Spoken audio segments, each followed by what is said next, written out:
is the lead anti-corruption institution in Uganda with a broad constitutional mandate to eliminate and foster the elimination of corruption, abuse of authority, and public office.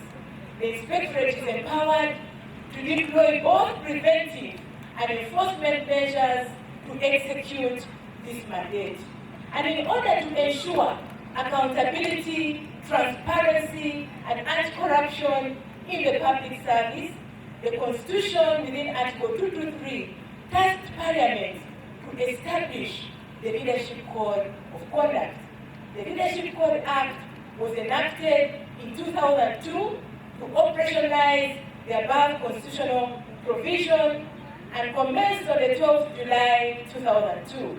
The Act was later amended in 2017 and in 2021, as will be discussed in the course of my presentation. The Leadership Code Act has two main objectives.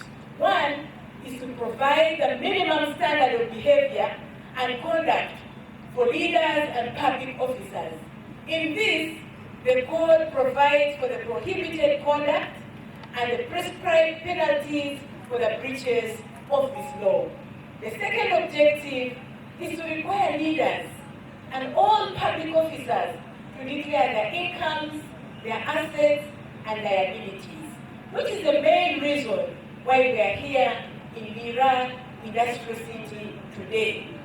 According to the Constitution, the Inspectorate of Government Act, the Leadership Code Act, the Inspectorate of Government is mandated to supervise the enforcement of the Leadership Code of Conduct. A second institution, the Leadership Code Tribunal, was established to adjudicate breaches of the code referred to it by the Inspectorate of Government. The question many people ask here is, why do we have to declare? Why do leaders and public officers have to declare to the Inspectorate of Government? The rationale for this declaration of assets, incomes, and liabilities by leaders and public officers is simple. It's to ensure that there is transparency, accountability, and anti-corruption in public service, specifically to ensure that the assets, incomes, and liabilities of public servants are commensurate to their well-known sources of income. So you realize that declarations is a vital tool in the prevention of corruption, detection of illicit enrichment, and conflict of interest. You know that all public authority and office is held and exercised in public trust, and thus all resources and authority entrusted on civil servants and elected leaders should be utilized very well for the purpose of fulfilling the common good of the people and for purpose of promoting accountability. Thus, the need to ensure that those entrusted with power, authority, and public resources work in light in regard to their incomes, regard to their assets, and liabilities, so as to safeguard public resources and entrusted authority. This is indeed a strong pillar and a tenet for good governance, which is the core of our mandate. According to Section 4 of the Leadership Code Act, there are two categories of people who are required to declare and when they are required to declare. These are leaders and public servants. I will begin by touching on public officers. These are officers, they are public officers who are not leaders. Under Section 4 of the Act, a public officer is a person holding or acting in an office in a government or local government in a civil capacity. And this is provided for within Section 2 of the Leadership Code Act and Article 175 of the Constitution. So I will then move to when to declare.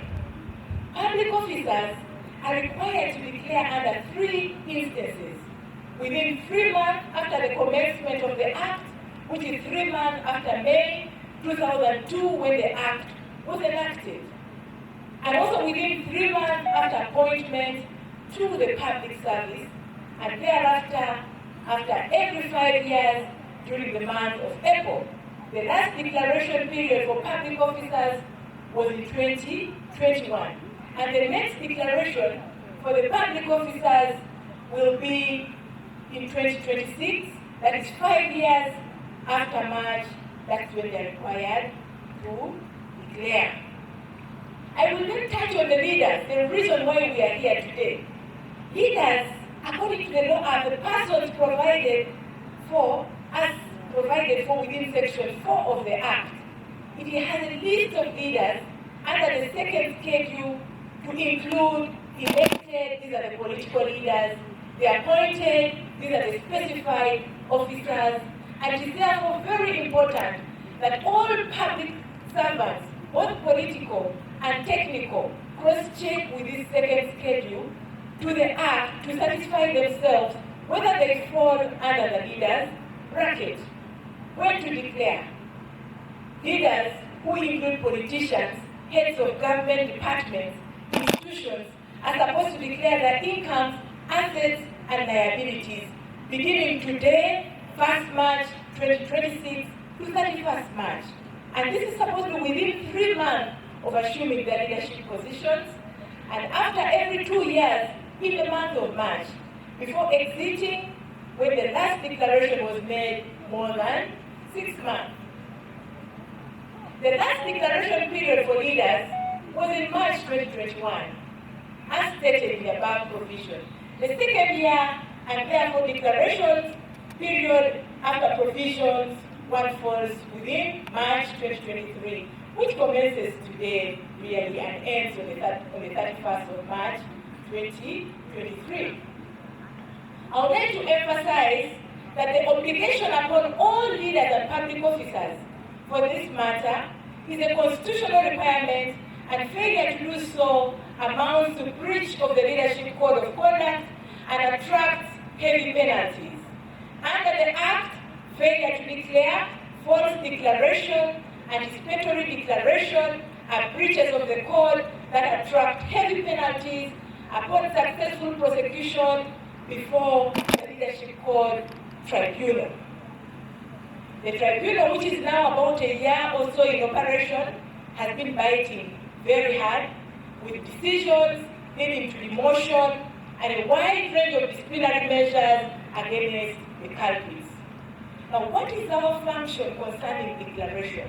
According to the law again, the Inspectorate under the Leadership Code Act has a mandate to receive, examine, verify declarations, incomes, assets, and liabilities, to investigate or cause an investigation to be conducted into any alleged breach of the code by a leader, and to make a report on any breach of the code and refer the matter to the Leadership Code Tribunal for adjudication, to prosecute breaches of the code before the tribunal, and to make a report to the Directorate of Public Prosecutions on offences committed under this code, to recommend awards, disbursements, and such payments or rewards as it may consider appropriate in connection with any assistance rendered in the enforcement of the code. To collaborate with the other government agencies to facilitate the enforcement of the code, and this is why we have the interagency forum, who are our partners in the fight against corruption, and to investigate the actions or missions of a former leader for breach of the code, and to carry out any other functions which are prescribed under the law. So we call upon all leaders to ensure that they comply with the legal obligations to declare their incomes, their assets, and their liabilities.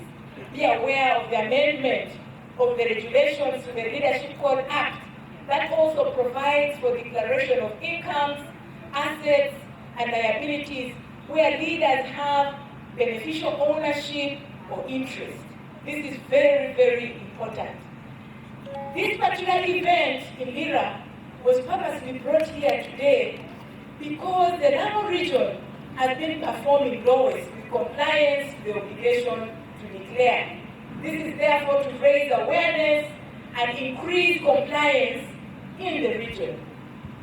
And as I conclude, it will not be proper for me to only talk about declarations without highlighting some of the prohibited conducts that amount to breaches within the code that are punishable under the Leadership Code of Conduct. In general, the nature of conduct prohibited by the code is that is likely to compromise honesty, impartiality, and integrity of specified officers, or likely to lead to corruption in public affairs, which is detrimental to the public good or welfare of good governance. And this includes failure to submit correct information to the Inspectorate of Government as provided for within Section 6 of the Leadership Code Act, conflict of interest, which is provided for within Section 8 of the law, failure to disclose interest, and that is Section 9, acceptance of prohibited gifts and failure to declare the same to the Inspectorate of Government, abuse of public property, misuse of official information, and influence peddling in exchange for future employment. In a special way, I wish to thank the Leadership Code Tribunal, our partners in enforcement of the code, for its robust adjudication of all cases that we have prosecuted before them arising from breaches of the Leadership Code. With these few remarks, I thank you once again for coming and for listening to me, and I wish you successful declaration periods as you strive to ensure that you comply with the requirements of this law as clearly explained herein. I thank you for listening to me, for God and my country.